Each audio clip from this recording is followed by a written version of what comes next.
네, 우리 사랑하는 우리 교회 성도님 반갑습니다. 오늘 한 주간도 또 추운 날씨지만 우리 성도들 승리하시고 믿음 안에 거하시기를 축복합니다. 잠시 기도하시고 오늘 말씀 나누겠습니다. 하나님, 오늘도 주님의 이름으로 살아가는 귀한 백성들에게 믿음 가운데 응답하시고 주님의 이름 가운데 승리하는 믿음의 백성들 되게 도우시옵소서. 말씀을 나눌 때 함께 하시고 우리와 동행하실 것을 믿사오며 거룩하신 예수 그리스도 이름으로 기도합니다. 아멘. 네, 오늘의 말씀 느헤미야 7장 2절 말씀입니다. 제목은 하나님이 기뻐하시는 가문이라고 하는 제목으로 말씀 나누겠습니다. 함께 읽겠습니다. 내 아우 하나니와 영문의 관원 하나냐가 함께 예루살렘을 다스리게 하였는데 하나냐는 충성스러운 사람이요 하나님을 경외함이 무리 중에서 뛰어난 자라. 아멘. 뭐니 뭐니 해도 지도자는 식견이 넓어야 됩니다. 사실 이제 정치인 또 민족을 이끌어가는 지도자들은 아무래도 많은 부분에서 관심을 가져야 되는데 그것이 중요한 부분 또 사람들이 관심을 많이 갖는 부분도 중요하지만 사람들이 관심이 없고 소외되고 어려운 부분을 돌본다는 건 굉장히 중요한 시각입니다. 게다가 지도자는 멀리 보고 길게 보는 것이 중요하고 또 과거와 현재와 미래를 내다보는 것도 굉장히 중요합니다. 특별히 우리가 이런 부분에서 감동받았던 추억은 바로 2002년 월드컵이죠. 월드컵의 히딩크 감독에 대해서 열광했던 건 사실 월드컵이 시작되기 전까지 예선 그러니까 친선전 이런 경기를 통해서 대한민국은 굉장히 참담했어요. 5대0 몇 대 몇으로 지는 것은 너무너무 다반사였습니다. 근데 희한하게 히딩크 감독의 인터뷰를 보면 절대로 주눅들지 않아요. 이제 우리는 준비되고 있다. 이 준비의 시작은 또 결과는 우리 예선의 시작부터 있다. 이런 식으로 인터뷰를 하면서 당당함을 보여줬습니다. 그래서 본선에서 내가 우리 팀이 실력을 보여줄 것이다. 그의 말대로 본선에서 그 결과가 이루어졌죠. 물론 많은 국제적으로는 홈 어드밴티지, 즉 대한민국에서 열렸던 경기였기 때문에 한국이란 나라가 이렇게 좋은 성과를 얻을 수 있었다라고 말하지만 동일하게 개최됐던 일본의 성적은 16강이었던 것을 우리가 잘 알고 있습니다. 물론 억울하게 판정 때문에 억울하다고 말할 수도 있는 부분도 있지만 우리가 알고 있었던 그러니까 본선이 치러지기 전에 5대0 6대0으로 졌던 그 팀이 아니라 정말 새롭게 변화가 된 그런 팀이었기 때문에 굉장히 충격과 또 감동을 받았던 기억이 납니다. 그래서 이렇게 지도자가 어떤 안목을 가지고 이끌어 나가는 것 참으로 중요하다는 생각이 듭니다. 이 목사에게도 우리 사랑하는 우리 교회를 이끌고 또 함께 기도하며 나아가는 이 시야가 특별히 오늘부터 저에게 시작된 이 성경 말씀을 연구하고 또 고민하는 이 시간 가운데 온전히 좀 훈련되어지는 시간이 됐으면 좋겠습니다. 혹시나 이 영상을 듣고 있는 우리 성도들이 이 담임 목사 또 우리 다음 주에는 부교육자가 성경 연구 기간을 갖는데 이 말씀을 묵상하고 또 말씀을 보고 또 교회를 이끌고 나가는 어떤 그런 신앙적 시야가 넓게 펼쳐지기를 축복합니다. 오늘 그런 의미에서 느헤미야는 사실 그런 시야가 활짝 열린 인물 중에 하나라고 말할 수 있습니다. 어떻게 보면 일종의 성공을 이뤘습니다. 그 어려운 이 성벽을 재건하는 일, 정말 어느 한 사람 편이 돼서 으쌰으쌰 도와주는 사람이 극히 없었던 이 시기를 녹봉, 즉 월급도 받지 않으면서 그 일들을 감당했던 이 느헤미야. 그러면 사실 술 맡은 관원장, 그 높은 이 술 맡은 관원의 그 직분을 포기하고 이스라엘 총독이라고 왔지만 사실 망한 나라의 총독이 뭐가 영광이 있겠습니까? 성벽 재건을 위해서 백성들의 마음을 모으고 성벽 재건 공사를 시작한 지 며칠 만에 그 일을 이뤘냐면 52일 만에 그 일을 이뤄냈습니다. 하지만 느헤미야의 마음이 이것으로 끝내지 않았어요. 저는 그래서 느헤미야의 리더십을 볼 때마다 참으로 감동을 받아요. 단순히 성벽을 재건하는 일만을 위해서 오지 않았다는 것을 오늘 본문에서 알 수 있습니다. 즉 느헤미야가 성벽이 불탔다라는 것을 보고 무너졌다는 얘기 듣고 감동되어서 하나님 앞에 기도하고 준비돼서 총독으로 그 예루살렘에 왔지만 그러나 이 느헤미야의 꿈은 그 성벽 재건만의 꿈이 아니었어요. 더 넓이 멀리 보고 있었다는 것이죠.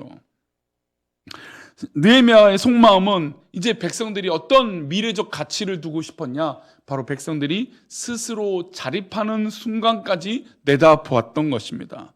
백성들이 무너진 시민의식, 또 무너졌던 모든 사회 경제, 모든 것들을 새롭게 하고 특별히 그 가운데 신앙이 불타오르기를 바랬던 마음이 느헤미야 가운데 있었던 것입니다. 성벽만 재건하고 성문만 달고 이제 내 일은 끝이야 라고 돌아섰던 것이 아니고 그 무너진 삶, 그 영적인 삶도 다 느헤미야는 들여다봤더라는 것입니다. 그래서 느헤미야에게는 이 성벽을 52일 만에, 사실 이것도 불가능한 일이지만 이 불가능한 일을 재건하는 것으로만 끝난 것이 아니라 이 끝난 이유가 느헤미야에겐 더 중요했습니다. 공사가 끝난 이후에 산발랏, 도비야, 게셈 사람들이 기습을 대비해서 면밀히 당부하고 있어요. 우리 2절과 3절인데요. 보겠습니다. 내 아우 하나냐와 영문에 관한 하나냐가 함께 예루살렘을 다스리게 하였는데 하나냐는 충성스러운 사람이요 하나님을 경외함이 무리 중에서 뛰어난 자라. 내가 그들에게 이르기를 해가 높이 뜨기 전에는 예루살렘 성문을 열지 말고 아직 파수할 때에 곧 문을 닫고 빗장을 지르며 또 예루살렘 주민이 각각 자기가 지키는 곳에서 파수하되 자기 집 맞은편을 지키게 하라 하였노니. 느헤미야가 성벽을 재건하고 세 가지 일을 합니다. 첫 번째, 믿을 만한 사람 2사람을 세워서 새롭게 세워진 예루살렘 성에 책임을 줍니다. 그러니까 사람을 세우는 것이 굉장히 중요해요. 미래 위리에서. 또 두 번째는 어떤 일을 하냐면 아직까지 성 안에 살고 있는 사람들이 많지 않았기 때문에 성문을 여는 것과 성문을 닫는 것을 일상적인 시간보다 늦게 열고 빨리 닫으라고 명령하고 있습니다. 세 번째는 성 안에 있는 사람들이 자기 구역과 자기 집 앞을 철저하게 방어하라고 말씀하고 있어요. 가르치고 있어요. 위대한 지도자 느헤미야는 성벽을 재건하는 것으로 끝내지 않고 그 다음 일에 더욱 마음을 쓰고 백성들의 마음을 굳세게 세워가는 귀한 모습을 보여주고 있습니다. 앞만 보고 달려온 백성들에게 이제는 과거의 역사를 일깨워 줍니다. 느헤미야는 1차 포로 귀한 자들의 명단을 가문별, 족속별로 정리하는 일을 하고 있습니다. 그리고 그는 3차 포로 귀환한 자들을 이끌어온 지도자였습니다. 하지만 왜 이 시점에서 1차 포로 귀환한 자들을 명단을 정리하고 있을까요? 그것은 그에게 굉장한 중요한 일이기 때문이에요. 1차 포로 귀환 자들의 수고를 다시 새기는 일이고 역사를 정리하는 것은 그에게 가장 큰 교훈이기 때문이에요. 성전도 재건되고 율법도 세워진 곳에 들어온 3차 귀환자들이 이렇게 고생을 했는데 아무것도 없는 황문지에 들어온 1차 포로 귀환자들은 얼마나 큰 수고와 고생을 했는지 그는 알고 있었다는 겁니다. 즉 우리가 선배와 역사를 귀하게 여기는 건 우리가 지금 이렇게 살고 있는 것이 내 덕이 아니라 우리 선배들의 수고와 땀이 있었기 때문이에요. 우리 교회의 역사가 우리 성도들의 피땀 눈물이 다 흘려져 있기 때문이에요.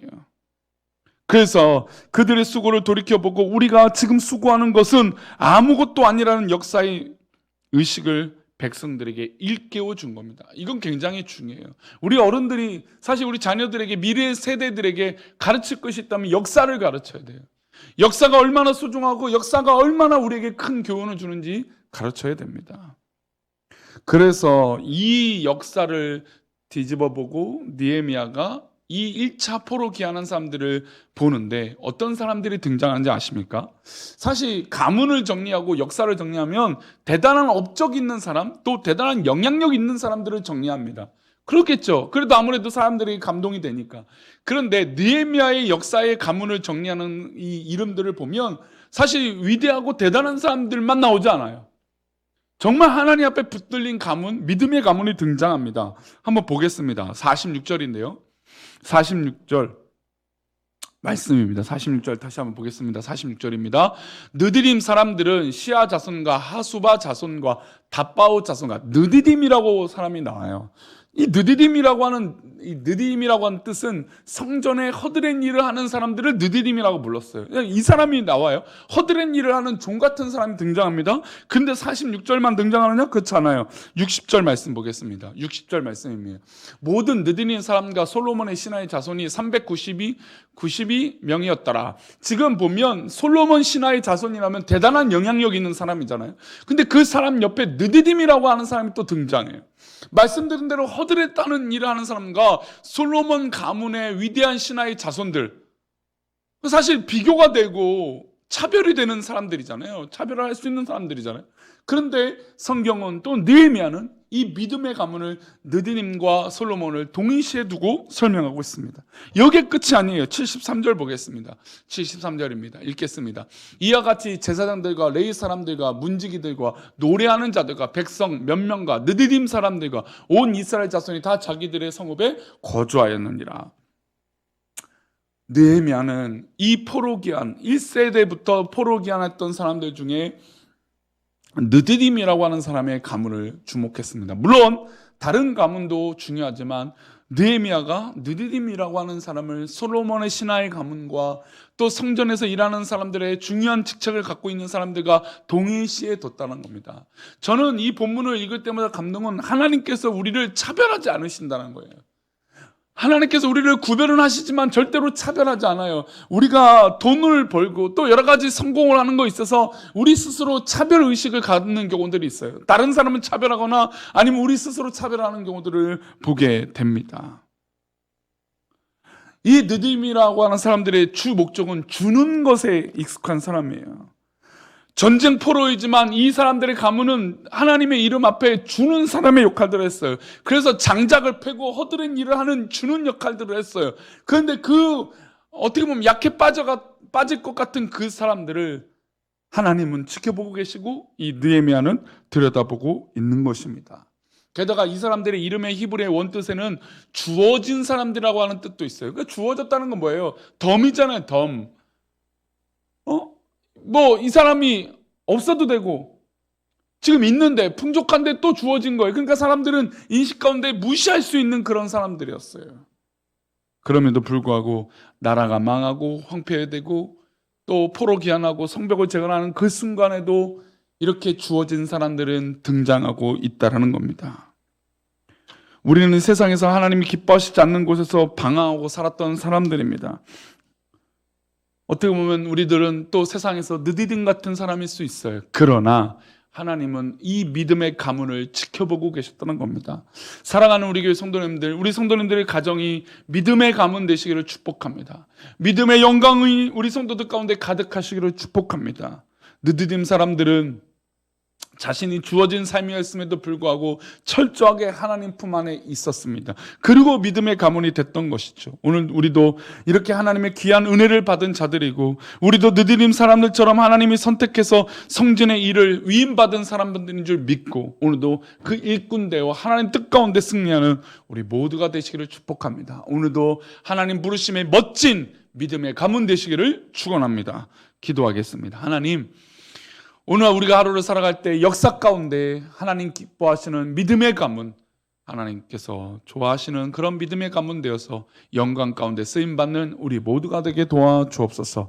우리 성도들이 그렇게 믿음으로 살기를 원하고 거룩한 믿음의 용사가 되기를 원하며 거룩하신 예수 그리스도 이름으로 기도 올리옵나이다. 아멘.